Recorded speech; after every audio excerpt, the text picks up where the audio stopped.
বিসমিল্লাহির রহমানির রহিম। আমরা যেই মাত্র সাথিয়া ঐতিহ্যবাহী বোয়ালমারি পেঁয়াজের হাটের আজকের পাইকারি বাজার জানানোর জন্যই কিন্তু এসেছি। এই যে আমার এক ভাই অনেক পেঁয়াজ কিনেছে। ভাই কত করে কিনলেন?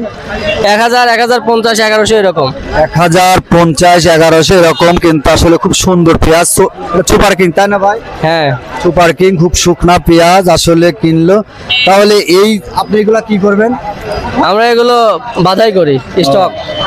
এই যে আমার ভাই আসলে পেঁয়াজ কিনেছে বাদাইয়ের জন্য, বা এই পেঁয়াজ 1-2 মাস পরেই কিন্তু আসলে বিক্রি করবে।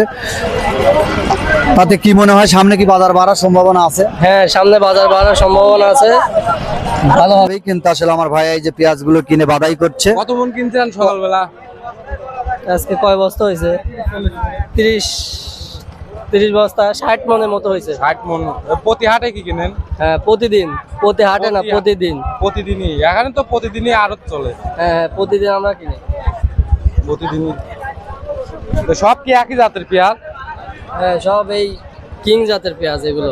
হালকাতার সামনে কি দাম বাড়ার কোনো আশা আছে নাকি আরো দাম? হালকাতার মধ্যে দাম একটু তো প্রতিবারই বাড়ে, এবারও বাড়ার সম্ভাবনা করা যাচ্ছে। সবাই বলে হালকাতার সামনে দাম কমে। না, সব সময় তো কমে না, বাড়ে।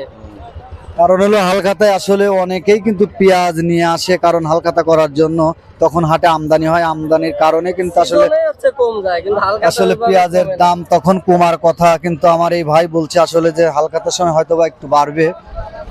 তে আজকের যে পেঁয়াজ হাটার আপডেট বাজার, পাইকারি বাজার আপনাদের কিন্তু আসলে জানিয়ে দিলাম আমরা। ভালো থাকবেন।